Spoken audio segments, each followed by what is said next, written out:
And just in case someone wonders why I translated this phrase this particular way, then Ibn Abil Izz, in his larger explanation, then he said with regard to this phrase, خَلَقَ الْخَلْقَ بِإِلْمِهِ, he said, meaning, He created them having full knowledge of them. This is what the Tahawi, rahimahullah, is saying here, meaning that Allah created the creation having full knowledge of them. Shaykh al-Fawzan, hafidhahullah, he said in his explanation, He, the one free of all imperfections, said, أَلَا يَعْلَمُ مَنْ خَلَقَ وَهُوَ اللَّطِيفُ الْخَبِيرُ. Surah Tabarak, the 67th surah, obviously mean Surah Tabarak or Surah Mulk, the 67th surah, ayah 14, with the explanation. Should he who created not know? And he is the subtle and kind, the fully aware. The Shaykh quoting this ayah as a proof for this point here. Then Shaykh al-Fawzan said, so his creating is a proof of his knowledge. He, the perfect and most high. Allah's creating the creation is a proof of his knowledge and of his power, just as he, the most high, said, and then he quotes another ayah as proof. وَمَا كَانَ اللَّهُ لِيُعْجِزَهُ مِنْ شَيْءٍ فِي السَّمَاوَاتِ وَلَا فِي الْأَرْضِ إِنَّهُ كَانَ عَلِيمًا قَدِيرًا. Surah Fatir, the 35th surah, ayah 44, with the explanation, nothing in the heavens or the earth can render Allah incapable. Allah is ever all-knowing, all-powerful.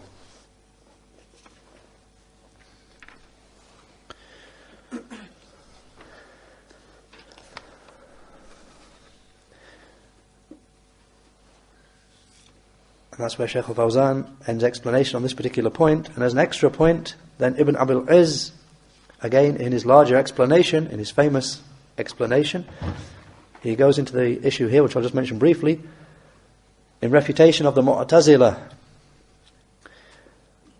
And they're like those who say that Allah, they don't affirm that Allah knew about His creation before He created them.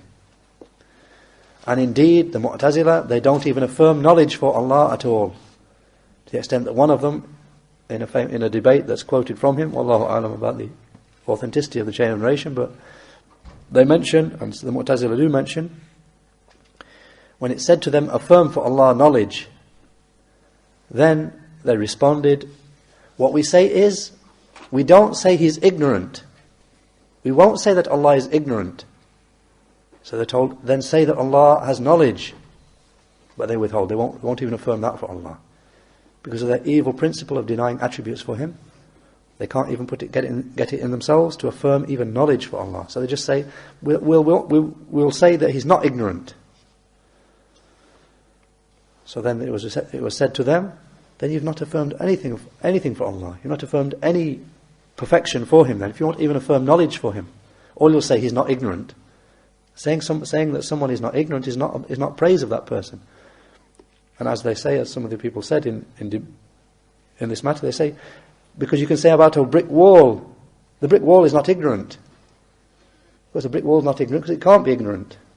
So saying that something is not ignorant is not praise, unless you add to that, because we affirm knowledge. So the Mu'tazila, these evildoers, some of them wouldn't even affirm knowledge for Allah. Free is Allah and far above what they say about Him and attribute to Him. Then with regard to the next point, point number 29. So here of course we had the point, Tahawi brought, خَلَقَ الْخَلْقَ بِعِلْمِهِ, that Allah indeed created the creation whilst having full knowledge, meaning complete knowledge of them, whatever they were and whatever they will be, and so on. And with regard to point number 29, وَقَدَّرَ لَهُمْ أَقْدَارًا, and He decreed fixed limits for them. And He decreed fixed limits for them. Shaykh al-Fawzan said, so Allah the mighty and majestic, Allah the majestic and most high, decreed the fixed limits. What's this point? Qaddara, relating to qadr. Allah the mighty, or rather Allah the majestic and most high, decreed the fixed limits. And things do not come into existence without pre-decreed limits. Then Shaykh al-Fawzan quotes a proof for that. وَإِن مِّن شَيْءٍ إِلَّا عِنْدَنَا خَزَائِنُهُ وَمَا نُنَزِّلُهُ إِلَّا بِقَدَرٍ مَعْلُومٍ. Surah Al-Hijr, the 15th surah, ayah 21. With the explanation, there is nothing except that its stores of provision are with us, and we do not send it down except in accordance with a pre-decreed measure. إِلَّا بِقَدَرٍ مَعْلُومٍ. Except, we don't send it down except in accordance with a known pre-decreed measure. Shaykh al-Fawzan said, so everything is preordained by Allah with set limits and forms that will not change or vary. So Allah decreed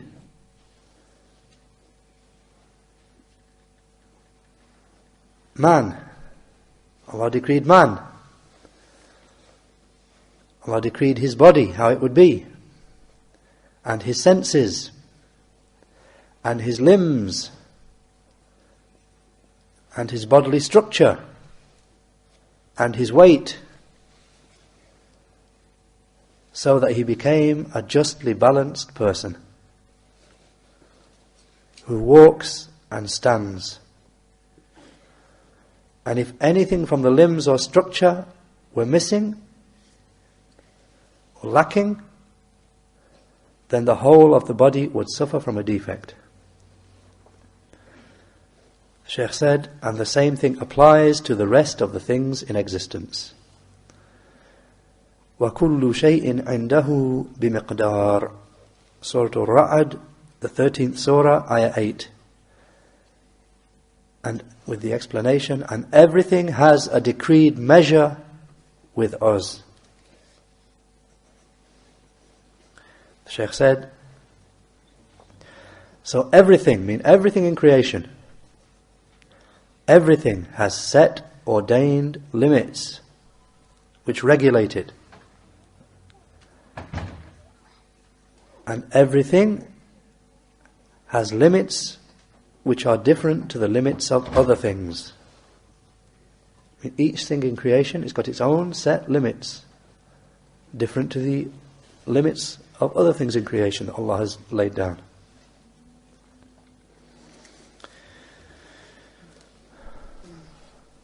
And that's where Shaykh al-Fawzan ends explanation of this point. And as a further point here, Ibn Abil Izz, in his larger explanation, he mentions an evidence for this point. وَقَدَّرَ لَهُمْ أَقْدَارًا, and Allah laid down fixed limits for them. As an evidence for this, Ibn Abil Izz quotes a proof from the Sunnah that everything in creation has a limit which Allah laid down for it before its creation. So he quotes the hadith reported by Muslim from a hadith of Abdullah ibn Amr radiyallahu anhuma from the Prophet sallallahu alaihi wasallam that he said, قَدَّرَ اللَّهُ مَقَادِيرَ الْخَلْقِ قَبْلَ أَنْ يَخْلُقَ السَّمَاوَاتِ وَالْأَرْضِ ب50,000 سنة وكان عرشه على الماء. From Abdullah ibn Amr radiyallahu anhuma that the Prophet sallallahu alaihi wasallam said, Allah pre-decreed the limits for the creation, the fixed limits for the creation, before He created the heavens and the earth by 50,000 years. And His throne was upon the water. وَكَانَ عَرْشُهُ عَلَى الْمَاءِ. And Allah's throne was upon the water. And for the next point, obviously we can see these points are all, as last time, all these points are connected. So as for point number 30, وَضَرَبَ لَهُمْ آجَالًا, and He laid down fixed time spans for them. Shaykh al-Fawzan said, so the created beings have lifespans and they have an end. He, the Perfect, said, كُلُّ مَنْ عَلَيْهَا فَانٍ وَيَبْقَى وَجْهُ رَبِّكَ ذُو الْجَلَالِ وَالْإِكْرَامِ. Surah Al-Rahman, the 55th surah, ayahs 26 to 27. With the explanation, everyone upon the earth will pass away, and the face of your Lord, possessing majesty and honor, will remain. And the Shaykh quotes a second evidence. He said, and He, the Perfect, said, كُلُّ شَيْءٍ هَالِكٌ إِلَّا وَجْهَهُ. Surah Al-Qasas, the 28th surah, ayah 88. The explanation, everything will perish except for His face, except for Allah's face. And if we remember, then Shaykh al-Islam Ibn Taymiyyah used both these two same ayahs as evidence for the same matter, or he used both these ayahs rather in Al-Aqidah Al-Wasitiyah as evidence for proving an affirmation of Allah's face. Shaykh al-Fawzan said, so everything has a limited lifespan set by Allah, the Perfect. Either a short lifespan or a long one. And he quotes a proof for that as well. He said, He, the Perfect, said, وَمَا يُؤَمَّرُ مِن مُؤَمَّرٍ وَلَا يُنْقَصُ مِنْ عُمُرِهِ إِلَّا فِي كِتَابٍ إِنَّ ذَلِكَ عَلَى اللَّهِ يَسِيرٌ.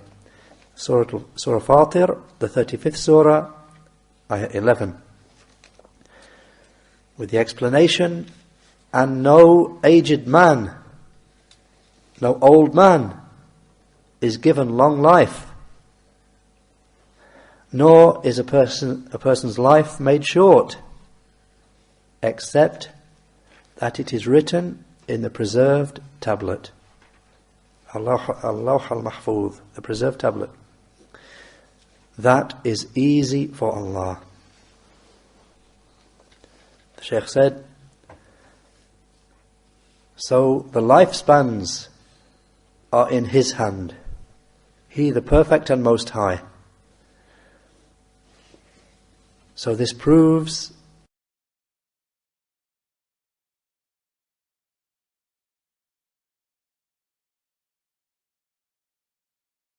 perfection and completeness of His Lordship,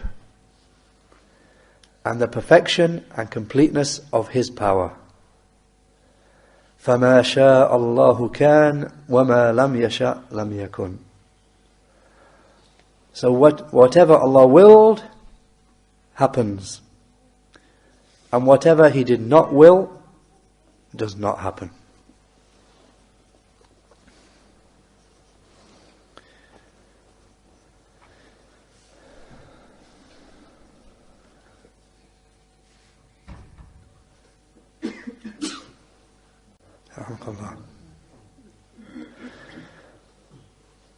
And with regard to the next point, point number 31, then for that, the author said, وَلَمْ يَخْفَ عَلَيْهِ شَيْءٌ قَبْلَ أَنْ يَخْلُقَهُمْ. And nothing was hidden from him before he created them. And nothing was hidden from him, meaning from Allah, before he created them, before he created the creation. Shaykh al-Fawzan said, rather, he knows all things before they exist. It is not the case that he only knows them after they have happened. So the Shaykh is mentioning here a point. This is a point where the point of deviation of the Mu'tazila and the Rafida Shia, that they claim that Allah only knows things after they happen. That when they happen, when things happen in the creation, when they happen, then Allah knows.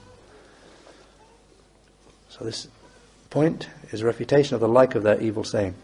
The Shaykh made clear here that rather He, Allah, knows all things before they existed, before the people existed. And it is not the case that He only knows them after they occur. In that regard, Ibn Abil Izz says in his explanation, we'll just quote what he quotes, a paragraph in explanation of this point. So he says, since He, the one free of all imperfections, He knows whatever was and whatever will be and whatever will not be. It's a point we shouldn't forget as well. Allah knew whatever was in the past and whatever will be in the future and whatever will not be. Allah knows that as well. If it were to occur, how it would be. And he gives two ayahs to prove this last point. In case someone forgets that point, that Allah knew whatever was and whatever will be, and Allah knows whatever will not be as well. If it were to occur, how it would be. And he quotes two ayahs as proof of that. He said, just as He, the Most High, said, وَلَوْ رُدُّوا لَعَادُوا لِمَا نُهُوا عَنْهُ. Surah Al-An'am, the 6th surah, ayah 28. With the explanation, and if those people were to be sent back to the world, I mean the unbelievers, after their deaths, when they try and make an excuse for them, try and make pleas for themselves and ask to be sent back, and then if we're sent back, we'll do good and righteousness. So Allah the Perfect said, وَلَوْ رُدُّوا لَعَادُوا لِمَا نُهُوا عَنْهُ. And if they were to be sent back, they would go back to doing what they were forbidden from. They'll just go and again do what they were forbidden from. So that shows that Allah knew what would happen, that which is not going to happen. Allah knew that it was not going to happen, but Allah knew how it would be if it did happen. The Shaykh said, even though He knows that they will not be sent back, but He informed that if they were sent back, they would return to what they used to do. And he gives a second ayah. Just as He, the Most High, said, وَلَوْ عَلِمَ اللَّهُ فِيهِمْ خَيْرًا لَأَسْمَعَهُمْ وَلَوْ أَسْمَعَهُمْ لَتَوَلَّوْا وَهُمْ مُعْرِضُونَ. Surah Al-Anfal, the 8th surah, ayah 23. With the explanation, and if Allah knew good about them, in those unbelievers who don't listen and benefit from the Qur'an, that if Allah knew that there was good in them, then He would cause them to hear it. And if He caused them to hear it still, they would still turn away from it, turning away. If that happened, then Allah mentions this is what would be the case. If He made them hear, still they would turn away still. So the Shaykh said, So this contains a refutation of the Rafida Shia, and of the Qadariyah, and those who say that he does not know something before he creates it and produces it. And these are matters springing from the matter of Qadr, pre-decree. And that will follow with further explanation, insha'Allah ta'ala, he said.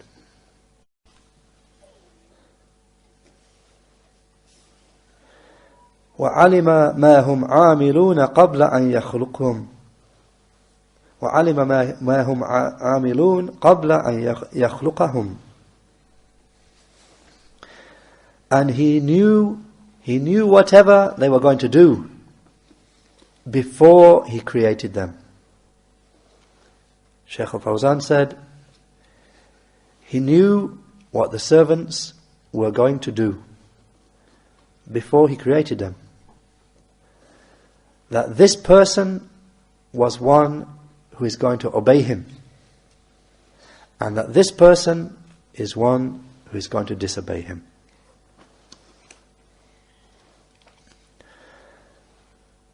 Then the author's point number 33, وَأَمَرَهُمْ بِطَاعَتِهِ وَنَهَاهُمْ عَنْ مَعْصِيَتِهِ.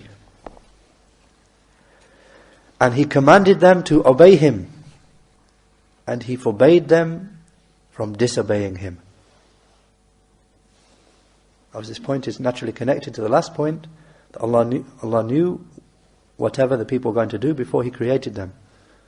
So just in case someone gets the idea that therefore Allah knows that, therefore that's the end of the matter, what's the point acting and trying to use that as an excuse? Allah knows what we're going to do, so as people trying to make an excuse, then the point is naturally brought by Al-Tahawi here, straight after. وَأَمَرَهُمْ بِطَاعَتِهِ وَنَهَاهُمْ عَنْ مَعْصِيَتِهِ. And he commanded them to obey him, and he forbade them from disobeying him. Shaykh al-Fawzan said, just as occurs in his saying, He the Most High, وَمَا خَلَقْتُ الْجِنَّ وَالْإِنسَ إِلَّا لِيَعْبُدُونَ. Surah Al-Dhariyat, ayah 56, with the explanation, and I have not created jinn and mankind except so that they should worship me alone. So Shaykh al-Fawzan said, so first he created them, and then he commanded them with the worship of him, he the Perfect and Most High. So he commanded them to obey him and worship him, even though he knew before what they were going to do. However, the recompense, the reward or punishment, the recompense is not going to be given in accordance with that knowledge. The reward that Allah will give in the hereafter and the punishment that Allah will give in the hereafter, it won't be in accordance just that Allah knew those who would obey him, so therefore he's going to reward them straight away without any actions. And Allah knew the ones who would disobey him, so he'll punish them without them doing any actions. The Shaykh made the point, rather the reward or punishment will come in accordance with actions. So Allah will not punish a person in accordance with his knowledge, with Allah's knowledge about him, until the person commits the sins. And Allah will not bestow the reward upon the doer of good until he does that. So the reward or punishment is given as a consequence of actions, not as a consequence of the knowledge, not as a consequence of Allah's knowing what he would do, and not as a consequence of al-qadr, the pre-decree. Just that Allah pre-decreed this person would be a person of success, so Allah gives him success without any actions. No. The Shaykh said, so there is a distinction between the knowledge and between the reward or punishment. So therefore, Allah commanded them and forbade them.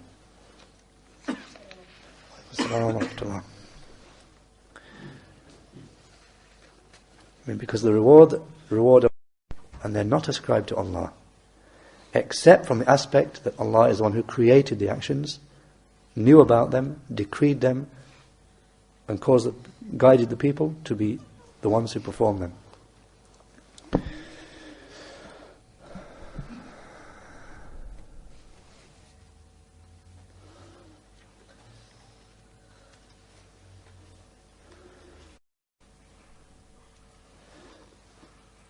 Then, as for point number 34, which is where we'll end for today, inshaAllah, وَكُلُّ شَيْءٍ يَجْرِي بِتَقْدِيرِهِ, and everything occurs in accordance with His pre-decree. Everything occurs in accordance with Allah's pre-decree, His qadr.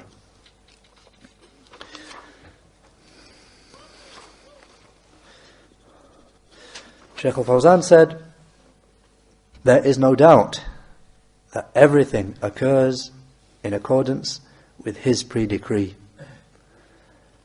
No good and no evil escapes the pre-decree of Allah.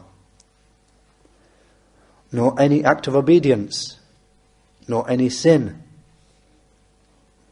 nor unbelief, nor iman, nor illness, nor health, nor a person being rich, nor a person being in poverty, nor knowledge, nor ignorance. Everything occurs in accordance with His pre-decree. There is nothing within His kingdom which He did not decree and did not will.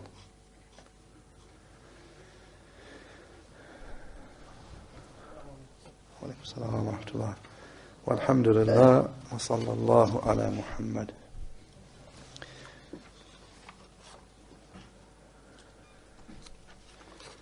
And that's where we'll leave these points. Obviously by the usual time for next lesson, then it will be Ramadan, inshaAllah. So as for the lessons in Aqidah Tahawiyah, then they will continue inshaAllah after Ramadan. And as for the lessons in Riyadh al-Salihin, then there will be no lesson in Riyadh al-Salihin on this coming Friday. It will be moved until Saturday after Dhuhr, inshaAllah.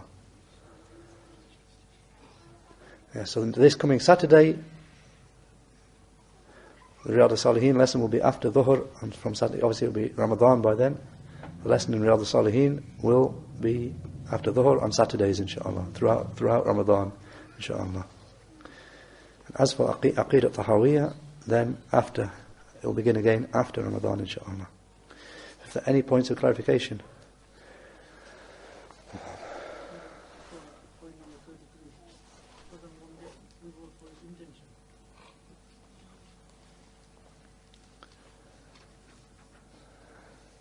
The point that was being made with regard to point number 33,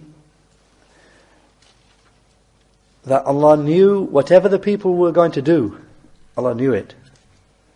And Allah knew before He even created the people. He knew which people would be people who would obey Him, and He knew which people were going to disobey Him. Allah knew all of that before He even created the people. But the Shaykh al-Fawzan, Hafidhullah, he made the point, but Allah did not just then, that Allah knew what they were going to do. He didn't just then create them and put them straight into paradise. He didn't put the people who were going to obey Him straight into paradise without any actions. And He didn't put the people who were going to disobey Him, and He knew that they would disobey Him. He didn't put them straight into the fire. Rather, He placed them upon the earth, and He ordered them to obey Him, all of them, ordered them all to obey Him. And He forbade them all from disobedience.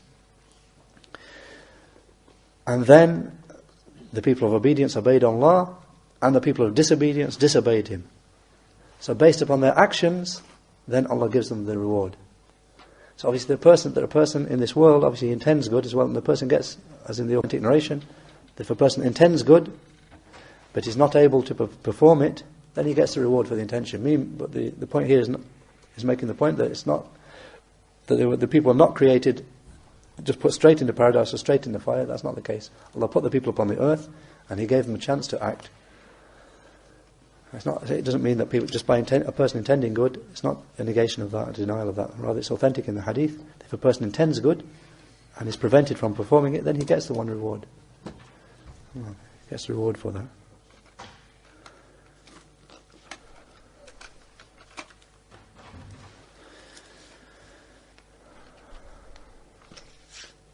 So just making the point that Allah does not just put people into paradise without any actions, without their being put into the world first, just because He knew that they were going to be people who obeyed Him. So therefore He doesn't give them the chance to act on the world. He doesn't try or test them. And likewise the people of the fire, even though Allah knew that they would be people who disbelieved in Him, but Allah didn't just put them straight into fire, create them and put them in the fire straight away. Rather He gave them a chance upon the earth.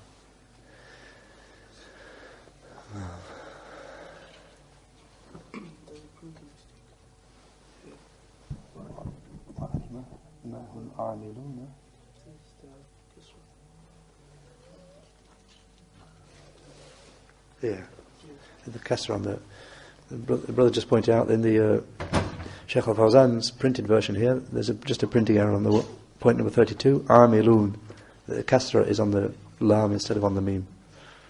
No.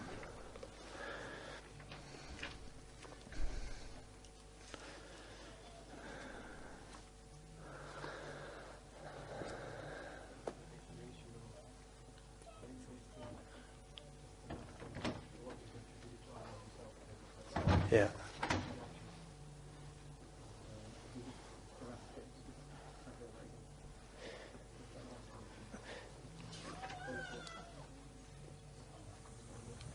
Yeah. Point number 33. Yeah. With regard to point number 33, and the last line of the explanation, Shaykh made the point. So the servant, the person, فَالْعَبْدُ هُوَ الْمُصَلِّي وَالْمُزَكِّي. Again, same the point that Shaykh the point that Shaykh al-Islam Ibn Taymiyyah made in Al-Aqidah al-Wasitiyah, that the people who do the actions, they are the doers of their own actions, and the actions are ascribed to them. Contrary to the Jabariyah, those who say people don't really do the actions, that even if the actions are called the actions of the people, but they're not really doers of the actions. Allah makes them behave like robots. Allah makes them do the actions. So this is a point in refutation of the like of the Jabariyah. Shaykh al-Fawzan mentions that the person, he is the one who's responsible for his actions. Just because Allah knew what He would do, and just because Allah decreed, wrote down, Allah knew it, Allah decreed it, Allah knew it, Allah wrote it down, Allah willed that He would do it, by His universal will, and Allah created the action.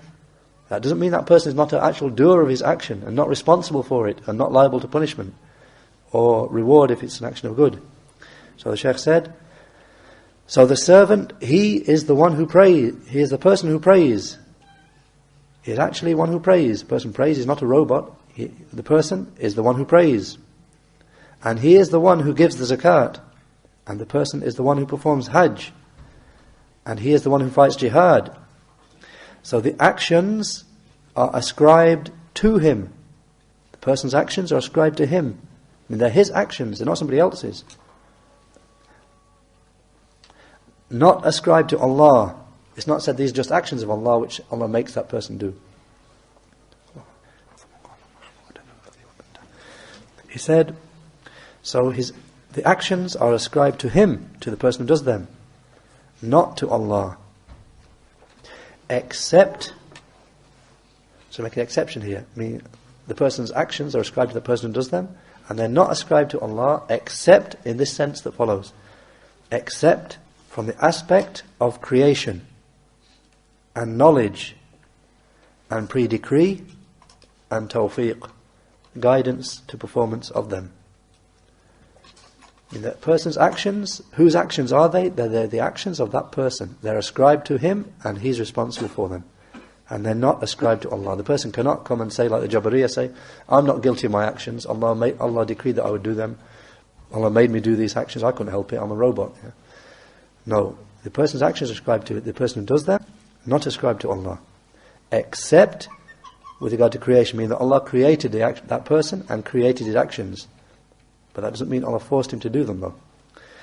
And accept with regard to the knowledge mean that Allah knew that person would commit them. And that Allah decreed that he would commit them.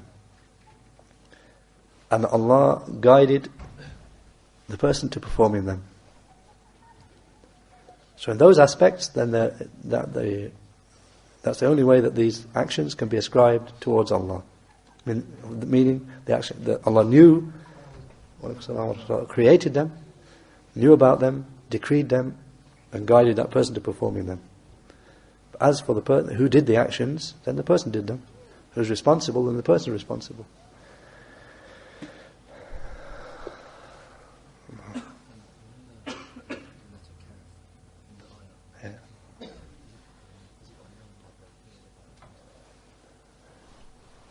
اسأل هذا كاف الكاف في كيف في ليس كمثله شيء. قال الشيخ الفوزان هو للتأكيد، يعني هل لهذا الكاف اسم؟ كاف التشبيه.